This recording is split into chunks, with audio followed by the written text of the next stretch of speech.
السلام عليكم ورحمة الله وبركاته. أهلا بيكم معايا في فيديو جديد من وي. فيديو النهاردة إن شاء الله هشرح فيه معاكم طريقة عمل وحدة جديدة سهلة وبسيطة لعمل مفرش سرير أو بطانية بيبي، وممكن كمان نكون منها شال مستطيل. أتمنى تكون سهلة وبسيطة عليكم وكمان تنول أعجابكم.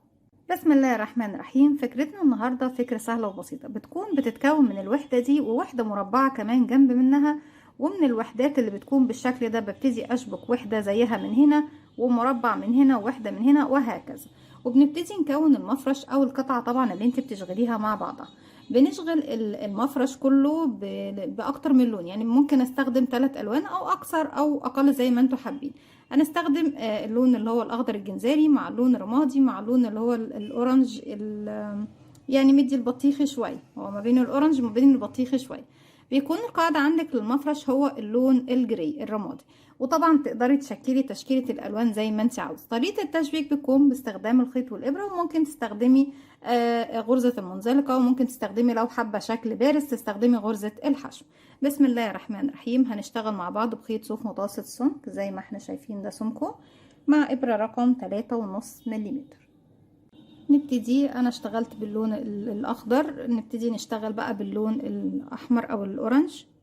هعمل دائرة سحرية، بسيب مسافة من الخيط وعلى 2 من الاصابع ابتدي الف الخيط وارجع تاني للخلف واجي تاني للامام، بجيب الخيط عكس بعض وارجع تاني للخلف. هلف ايدي الناحية التانية، هنا تكون عندي حلقتين، بنزل تحت الحلقة الاولى وبسحب من تحتها الحلقة التانية وبلف ايدي واحدة واحدة خرج الخيط من على ايدي. هتأكد ان طرفين الخيط داخل الدائرة السحرية. طرف خيط البداية بنحافظ عليه عشان نقفل بيه الدائرة في النهاية، اما طرف الخيط المتصل بالشلة ارفعه ايدي عشان اشتغل. قبل ما ابتدي اشتغل لازم اقفل الدائرة السحرية، بلف الخيط وبخرج من الحلقة اللي عندي على الابرة بغرزة سلسلة، وبكده قفلت الدائرة السحرية زي ما احنا شايفين.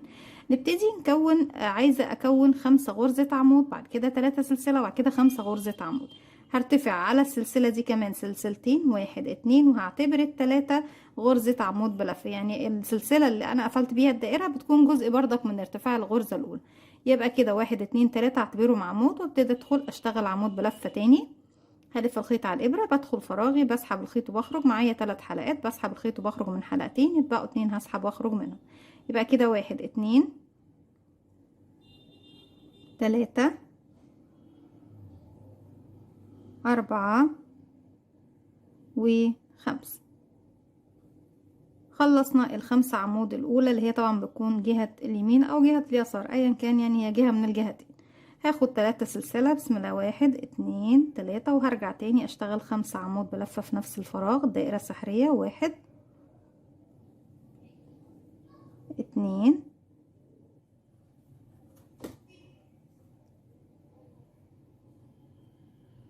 3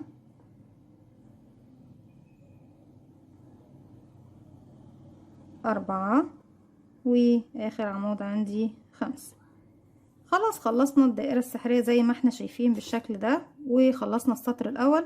هبتدي بقى اشد مركز او سنتر الدائرة، اقفله كويس، وهنبتدي نشتغل الزاوية التانية مكونة من 3 سلسلة، 1 2 3، وهروح لتالت سلسلة ارتفاع، 1 2 سلسلة رقم 3، ببتدي اقفل فوقيها بغرزة منزلقة زي ما احنا شايفين بالشكل ده.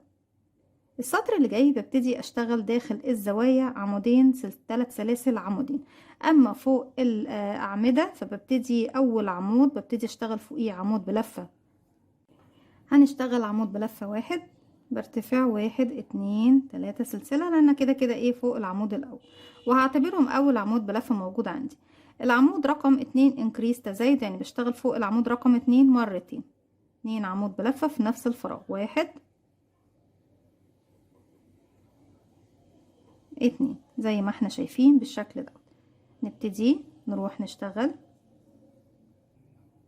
فوق العمود اللي جاي، احنا هنا عملنا انكريس زاد، بشتغل عمود 1، والعمود اللي جاي انكريس زايد يعني عمودين، 1 كمان مرة في نفس الفراغ، 2، ونرجع العمود اللي جاي عمود 1، يعني عمود عمودين عمود عمودين عمود زي ما احنا شايفين. طيب وصلنا ل3 سلاسل الزاوية، زاوية زيها بالظبط فيها عمودين، 3 سلاسل عمودين، 1 2 1 2 3 سلسلة، وكمان مرة في نفس الفراغ، 1 اتنين. بنرجع تاني نكمل بنفس الطريقة، نكرر اللي عملناه هنا. عمود فوق اول عمود، خيط البداية معايا طبعا ظهر الشغل بنبتدي نشتغل عليه زي ما احنا شايفين. على العمود التاني انكريس تزايد، يعني بشتغل عمودين، واحد كمان مرة في نفس الفراغ، اتنين، نرجع عمود، واحد،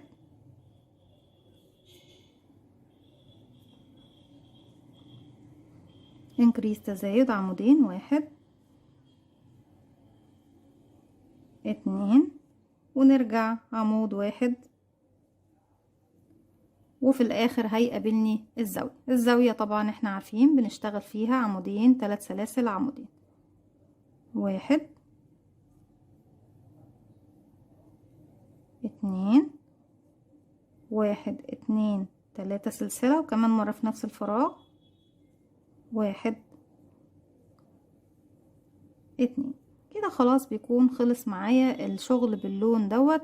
وتقدري طبعا اذا كنت بتشتغلي باكتر من لون تجهزي القطعة دي للمفرش كله، تشوفي بتحتاجي كام قطعة بتشغليهم كلهم، وبعد كده بتبتدي تشتغلي السطر الاخير اللي هو باللون اللي انت بتوفقي بيه كل الوحدات مع بعضها. بروح لاول غرزة، طبعا الثلاث سلاسل عندي هنا، واحد، اتنين، تالت سلسلة، اول غرزة اشتغلتها بقفل فوقيها بغرزة منزلقة. هسحب الخيط وهبتدي اسيب مسافة من الخيط واقص مش كتيرة، ان كده كده هشتغل عليه، وبسحب الخيط زي ما احنا شايفين بالشكل ده. وهنبتدي طبعا الخيط ده هنشتغل عليه من الخلف. نبتدي نكمل السطر الاخير من وحدتنا. هجيب اللون الجديد واقفل عقدة بداية، طبعا بدخل داخل المكان اللي هشتغل فيه وهو مكان الزاوية، وبقفل عقدة بداية وبسحب الحلقة الجديدة دي من تحت السلاسل الثلاثة في المنتصف هنا. هرتفع واحد،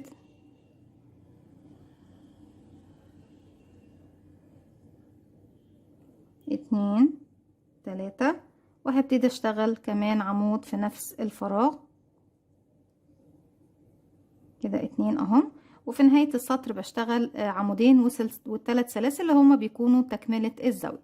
طيب هيقابلني عدد الأعمدة هنا، هشتغل أول عمود فوقيه عمود واحد بس، وكمان عمود فوقيه عمود واحد، يبقى كده اتنين، وكمان العمود رقم 3 فوقيه عمود واحد. أنا عندي رقم 3 اهو،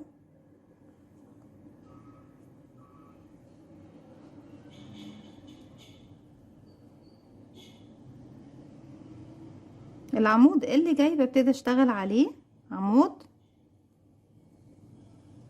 سلسلة، وفي نفس الفراغ كمان عمود، بحيث تديني المكان ده يكون زاوية. نرجع نشتغل 3 عمود فوقيهم 3 عمود، واحد، اتنين، تلاتة. العمود اللي جاي بيكون زاوية في عمود، سلسلة، عمود في نفس الفراغ، واحد، واحد، سلسلة، وكمان مرة في نفس الفراغ كمان عمود زي ما احنا شايفين بالشكل ده. ارجع 3 عمود على 3 عمود، واحد، اتنين، تلاتة. كده طبعا تخلصنا من الخيوط الزيادة كلها في الخلف. وصلنا للزاوية زي الزاوية اللي تحت، عمودين، 3 سلاسل، عمودين، واحد، اتنين، واحد، اتنين، تلاتة، كمان مرة، واحد، اتنين. زي ما احنا شايفين ببتدي اكرر اللي عملته هنا، 3 عمود وبعد كده عمود، سلسلة، عمود، واحد، اتنين، تلاتة، ثم عمود وسلسلة، وفي نفس الفراغ هو عمود، ناخد كمان 3 عمود، واحد،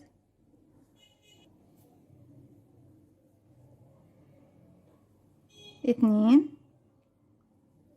تلاتة، وبعد كده عمود، سلسلة، عمود، واحد، عمود، سلسلة، كمان مرة في نفس الفراغ، واحد، عمود. نرجع 3 عمود على 3 عمود، واحد، اتنين، تلاتة. وهنا هتقابلني بقى الزاوية، احنا قلنا احنا هنكمل الزاوية في نهاية السطر، يعني عمودين، 3 سلاسل، واحد، اتنين، 1 2 3 سلسلة، وبروح لأول عمود طبعا اشتغلته هو تالت سلسلة ارتفاع فيه، ببتدي اقفل بغرزة منزلقة زي ما احنا شايفين بالشكل ده. اصبح انا عندي هنا زاوية وهنا زاوية وهنا زاوية وهنا زاوية زي ما احنا شايفين. طيب بنبتدي بقى نشبك الوحدات في بعضها في المكان ده يا بنات كده، يعني ببتدي اشبك المكانين دول مع بعض هنا وهنا، وطبعا من تحت بيكون برضك في 2 جايين بالشكل ده، وفي المكان دوت بيكون عندي فيه مربع. ببتدي اشتغل مربع عادي خالص، نشوف عدد الغرز الموجودين عندنا وبنشتغل مربع على الاساس ده. طيب تعالوا نبتدي بس ايه نفصل الخيط ونشتغل المربع بتاعنا. بس قبل ما نبتدي نقص الخيط في طريقة تشبيك تانية انا بحبها جدا للوحدة دي، حابة ان احنا نشوفها مع بعض. هنبتدي نجيب الوحدة التانية ونحطهم قصاد بعض زي ما احنا شايفين. انا هرتفع سلسلة بس من المكان ده، هدخل هنا في اول غرزة، اسحب الخيط واخرج من تحتها ومن تحت الحلقة اللي عندي على الابرة. هروح لاول غرزة هنا عندي في الخلف، بدخل تحت حرف الفي من ظهرها اهو، اسحب الخيط واخرج من تحتها ومن تحت الحلقة اللي عندي على الابرة. تاني هرجع اروح للغرزة اللي عندي التانية رقم 2، هنا هدخل تحت حرف الفي اشتغل غرزة منزلقة، هروح للجهة التانية تحت حرف الفي للغرزة التانية واشتغل منزلقة. نرجع تاني ندخل تحت الغرزة دي، اسحب الخيط واخرج من تحتها ومن تحت الحلقة اللي عندي على الابرة. هرجع الجهة التانية اروح للغرزة اللي قصادي الناحية التانية، هسحب الخيط منها ومن تحت الحلقة اللي عندي على الابرة، وهكذا. غرزة من هنا اشتغل منزلقة عليها، وارجع غرزة من الخلف واشتغل عليها منزلقة لغاية ما بوصل للزاوية. غرزة من هنا وغرزة من هنا منزلقة، منزلقة في الجهة دي، منزلقة في الجهة الخلفية. وصلت كده للزاوية، بعمل بقى منزلقة هنا ومنزلقة في الزاوية التانية، وبكده بكون وصلت الجزئية دي زي ما احنا شايفين. تدينا شكل حلو قوي قوي قوي بالشكل ده اهو. دي بصراحة الطريقة الشخصية اللي انا بشتغل بيها في الوحدات دي يا بنات، الطريقة اللي انا بشتغل بيها في المفرش ده، طريقة التشبيك اللي بحبها. طيب طريقة التشبيك التانية هي بتكون ايه؟ هنشوفها دلوقتي طبعا، بس بعد ايه ما نشغل شكل المربع بتاعنا. بنبتدي طبعا بعد ما خلصت بقى الوحدة بتاعتي، بسيب مسافة من الخيط وببتدي اقص الخيط واسحبه بالشكل ده زي ما احنا شايفين. هنبتدي بردك نكون شكل مربع، دائرة سحرية، وابتدي ارتفاع 1 2 3 سلسلة. وطبعا زي ما احنا عارفين ان ال3 سلسلة دول بنعتبرهم اول عمود بلفة موجود معانا. وعلشان اكمل مربع ببتدي على العمود الاول اللي هو ال3 سلاسل دول اشتغل كمان عمودين، وهيكونوا المجموعة الاولى كده 1 2 3 سلسلة زاوية، 1 2 3 المجموعة رقم 2 3 عمود، 1 2 3 الزاوية رقم 2 3 سلسلة، 1 2 3 المجموعة رقم 3 3 عمود، 1 2 3 3 سلسلة، 1 2 3 شد بس خيط البداية شوية ونكون المجموعة رقم 4 1 2 3. هو مربع جيراني صغير بيتكون من سطر واحد بس فقط لا غير زي ما احنا شايفين. 1 2 3 سلسلة، وابتدي اروح اقفل في ثالث سلسلة ارتفاع لأول عمود موجود عندي بالشكل ده. كده خلاص اكتمل معايا العمود. طيب نبتدي بقى ايه؟ نشد الخيط ونسحب. هسيب مسافة اقدر اخيط بيها، وبجيب ابرة التنظيف او ابرة تكون فتحتها طبعا تسمح بدخول الخيط. المربع بيكون يا بنات بيتشبك عندي في المكان ده، والوحدة التانية زي ما قلنا من البداية بتتشبك هنا، فبيكون طبعا بنبتدي نشبك الزاويتين دول هنا، وببتدي اشبك المربع في المكان ده. وبيكون عندي كمان وحدتين في المكان دوت بيقفلوا لي شكل يعني يشبه للمربع، هو مش مربع قوي لكن هو يشبه للمربع. وبنبتدي نشبك كل الوحدات مع بعض. هجيب بس ابرة التنظيف واجيلكم نشبك مع بعض. الطريقة التانية وهي الطريقة الأساسية بقى السهلة للتشبيك في الوحدة دي، ان انا بجيب بقى الخيط اهو بعد ما لضمته في الإبرة، وهبتدي اجي هنا، انا الخيط عندي في الجهة دي، عايزة اروح اخد اول غرزة من الجهة التانية، بدخل تحت حرف الفي وارجع تاني ادخل ايه تحت الغرزة اللي انا واقفة عندها واسحب بالشكل ده. ارجع الخيط كده واروح، انا دي اول غرزة دخلتها، هدخل تاني غرزة تحت حرف الفي من هنا ومن تحت الغرزة بردك اللي عندي في الجهة اللي انا فيها، واسحب. وانا عايزة اخد شكل كأنك بتعملي خطوط كده، الغرزتين دول مع بعض.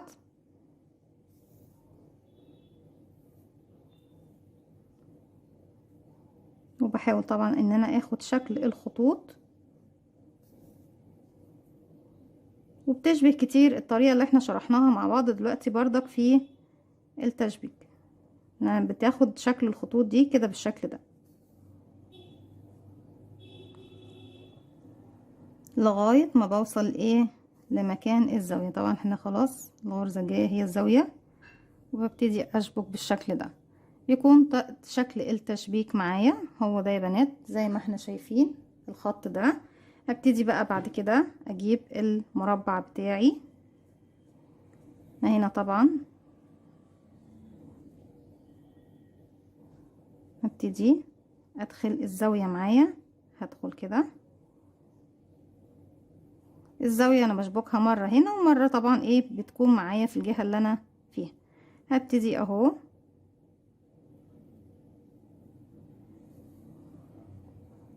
ثبت، هاخد مكان السلسلة مع العمود الاول هنا، يعني هدخل اهو العمود مع السلسلة اللي هنا دي في الجهة دي،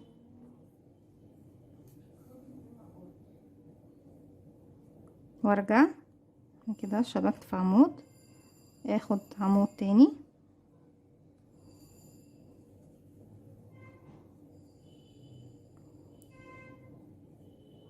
وبفضل اشبك بنفس الطريقة زي ما احنا شايفين. وخلاص طريقة الخيط والإبرة هي طريقة تكون سهلة بالنسبة للكل، وفي بنات كتير جدا بيفضلوها مش بيحبوا يشبكوا بأي طريقة تانية بالكروشيه، بيكون صعب عليهم بالنسبة طبعا للبنات المبتدئات. هنا عندي العمود الأخير باخده مع السلسلة، وبردك عند السلاسل ببتدي ايه أشبك بشكل تاني اهو، او بردك من الجهة دي ببتدي أشبك الجهة دي مع الجهة دي اهي لغاية ما بوصل لمكان السلاسل زي ما احنا شايفين. وبيكون ده شكل الوحدات بتاعتي النهاردة زي ما احنا شايفينها. بيكون عندي المربع ده طبعا ما بين كل 4 وحدات، وطبعا الأماكن دي الجانب دوت هو اللي دايما بيكون عندي فيه المربع. بكده بكون وصلت معاكم لنهاية فكرتي النهاردة أو الشكل بتاعنا النهاردة. أتمنى يكون سهل وبسيط عليكم وكمان ينول أعجبكم. ما تنسوش فضلا ليس أمرا إذا عجبكم الفيديو تدعموني بلايك وشير وسبسكرايب، واستنوني فيديو جديد من وي. تنسوش كمان تفعلوا زرار الجرس يوصلكم مني كل جديد. السلام عليكم ورحمة الله وبركاته.